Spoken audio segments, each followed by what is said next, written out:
নমস্কার, হাই নিউজে সকলকে স্বাগত। সঙ্গে রয়েছে আমি রিম্পি। শুরু করছে নিউজ টুডে। শুরুতে চোখ রাখবো আজকের হেডলাইন্সে।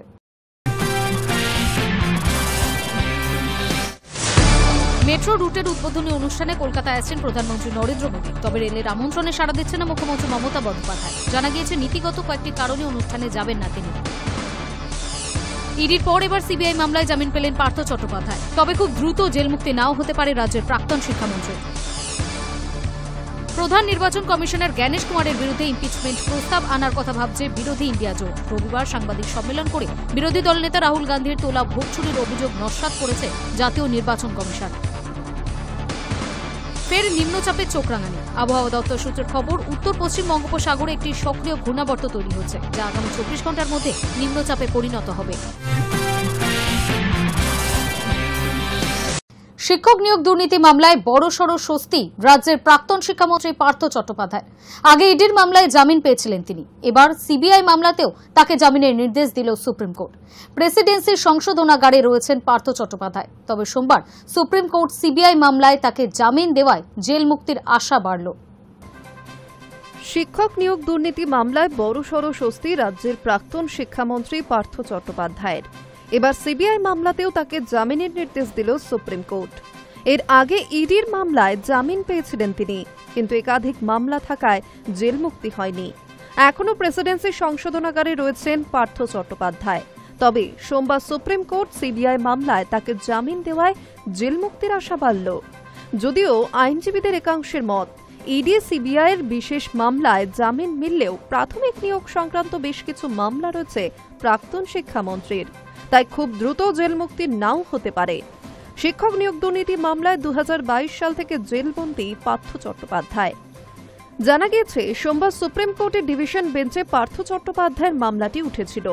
তার আইনজীবী জানান, ইডি যে শর্ত সাপেক্ষে জামিন দিয়েছিল সেই সমস্ত শর্ত তিনি মেনেছেন। এবার তাকে সিবিআই মামলাতেও জামিন দেওয়া হোক। যদিও সিবিআই জামিনের বিরোধিতা করেছিল, কিন্তু 3 বছর হয়ে গেলেও শিক্ষক নিয়োগ দুর্নীতি মামলার তদন্ত কোনো নতুন সূত্র উঠে আসেনি বলে দাবি করেন পার্থর আইনজীবী। দুপক্ষে সওয়াল জবাবের পর নির্দিষ্ট শর্ত সাপেক্ষে পার্থ চট্টোপাধ্যায় ও সুবীরেশ ভট্টাচার্য জামিন মঞ্জুর করে ডিভিশন বেঞ্চ।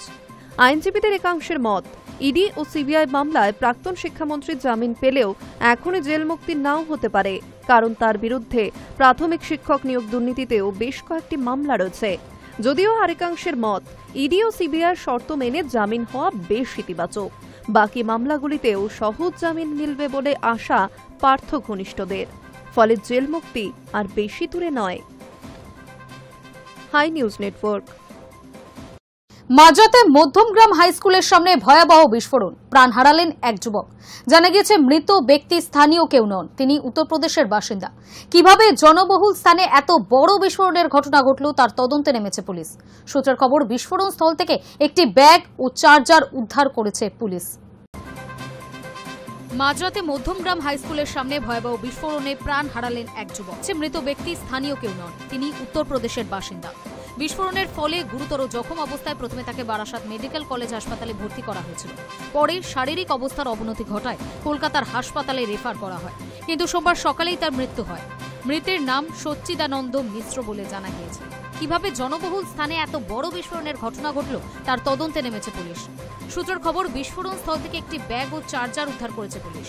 জানা গিয়েছে, মধ্যমগ্রাম স্টেশন সংলগ্ন মধ্যমগ্রাম হাই স্কুলের একেবারে গেটের সামনে রবিবার মাঝরাতে ঘটনাটি ঘটেছে। এক ব্যক্তি ব্যাগ নিয়ে সেখান দিয়ে যাচ্ছিলেন। আচমকাই তার হাতে থাকা ব্যাগ থেকে বিস্ফোরণ ঘটে। অনুমান ব্যাগের ভেতর বোমা ছিল, তা ফেটে যাওয়ায় দুর্ঘটনাটি ঘটেছে। বিস্ফোরণে গুরুতর আহত হন সচ্চিদানন্দ মিশ্র নামে ওই ব্যক্তি। তাকে বারাসাত হাসপাতালে নিয়ে যাওয়া হয়।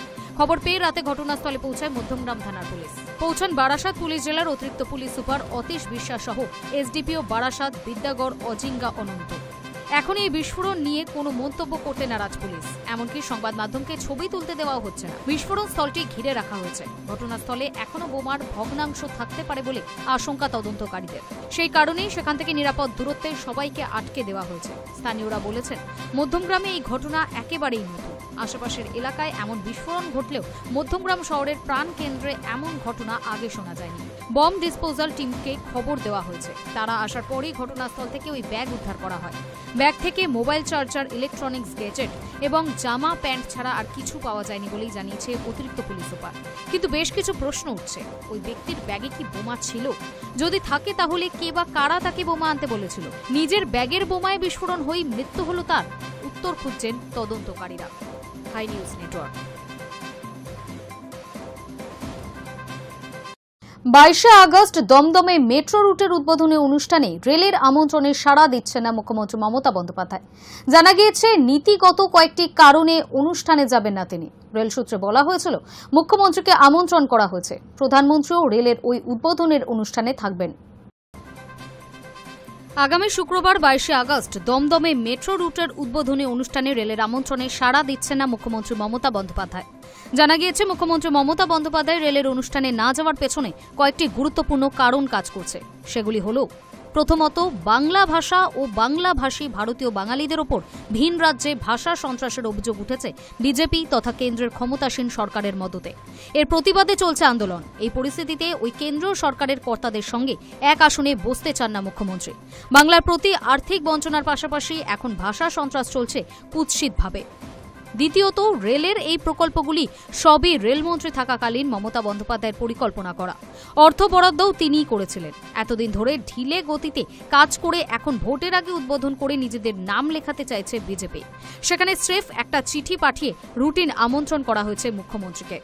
বাংলায় রেলের অনেক বড় বড় কাজ মমতা বন্দ্যোপাধ্যায় করেছেন। মানুষ সেসবের সুফল পাচ্ছে। আবার তার শুরু করা বহু প্রকল্প কেন্দ্রের দোষে বাংলা বিরোধী চক্রান্ত সহ একাধিক আপত্তিকর ঘটনার জেরে নষ্ট হয়েছে। এখন তার সময় শুরু কিছু কাজ এতদিন দেরির পর 26-এর ভোটের আগে উদ্বোধন করাচ্ছে বিজেপি। তৃতীয়ত, এর আগে সাংবিধানিক পদকে সম্মান দিয়ে কেন্দ্রীয় অনুষ্ঠানের আমন্ত্রণ গ্রহণ করে উপস্থিত ছিলেন মুখ্যমন্ত্রী। কিন্তু বিজেপি সমর্থকরা সেখানে সরকারি অনুষ্ঠানকেই পরিকল্পিতভাবে বিশৃঙ্খলা, অপমানজনক আচরণ করেছিলেন। যে অনুষ্ঠানে যেটা মানানসই নয়, সস্তা রাজনীতি করতে গিয়ে সেই সবই করেছিল বিজেপি। এরা জানে না কোন অনুষ্ঠানে কি রীতি, ফলে তাদের নতুন করে সেই ধরনের আপত্তিকর, নিন্দনীয় কাজের সুযোগই দেওয়া হবে না। বস্তুত বাংলার বিরুদ্ধে বিজেপির যাবতীয় ষড়যন্ত্রের বিরুদ্ধে দাঁড়িয়েছেন মমতা বন্দ্যোপাধ্যায়। চক্রান্ত এখন সব সীমা লঙ্ঘন করছে। বাংলার মানুষ স্পষ্ট বুঝতে পারছেন। এ রাজ্যে যেহেতু বিজেপি ভোটে পরাজিত হয়, তাই বাংলাকে বঞ্চনা, প্রাপ্য টাকা বন্ধ, এসব বিভিন্ন প্রতিহিংসার রূপায়ণ পদক্ষেপ তো ছিলই। এখন যোগ হয়েছে বাংলা ভাষার প্রতি সন্ত্রাস। বাংলা বললেই তাকে বাংলাদেশি বলে দেওয়া হচ্ছে। অনুপ্রবেশ রোখার দায় কেন্দ্রের, অথচ অনুপ্রবেশকারী বলে দাগিয়ে দিয়ে নির্মমভাবে হয়রান করা হচ্ছে বাংলাভাষী ভারতীয় বাঙালিদের। এর বিরুদ্ধে সরব হয়েছেন মুখ্যমন্ত্রী। রাজ্য সরকারের যা করণীয় তা করছে। তৃণমূল কংগ্রেস সংসদে এবং রাজপথে এই নিয়ে আন্দোলনে। এমন অবস্থায় রেলের অনুষ্ঠানকে কেন্দ্র করে বিজেপির চিত্রনাট্যে অন্তর্ভুক্ত হবে না বাংলার মুখ্যমন্ত্রী। Hi News Network. নির্বাচন কমিশনের নতুন নিয়মে বুথে ভোটারের সর্বোচ্চ সীমা 1500 থেকে কমে দাঁড়ালো 1200। এর ফলে পশ্চিমবঙ্গে প্রায় 13,816টি নতুন বুথ তৈরি হতে চলেছে। বর্তমানে রাজ্যে বুথ সংখ্যা 80,681, যা বেড়ে হবে 94,497। মুখ্য নির্বাচনী আধিকারিকদের দফতর ইতিমধ্যেই এই প্রস্তাবের রাজনৈতিক দলগুলির হাতে পৌঁছে দিয়েছে। নির্বাচন কমিশনের নতুন নিয়মের জেরে বুথে ভোটারের সর্বোচ্চ সীমা বদলের জেরে পশ্চিমবঙ্গে বাড়তে চলেছে প্রায় 13,816টি ভোট বুথ। জেলা প্রশাসন থেকে প্রাপ্ত তালিকা অনুযায়ী বর্তমানে রাজ্যে বুথের সংখ্যা 80,681। নতুন বুথ যুক্ত হলে এই সংখ্যা দাঁড়াবে 94,497। মুখ্য নির্বাচনী আধিকারিকের দপ্তর ইতিমধ্যেই এই প্রস্তাব রাজনৈতিক দলগুলির হাতে তুলে দিয়েছে। আগামী বুধবার সর্বদল বৈঠকে তাদের মতামত নেওয়া হবে।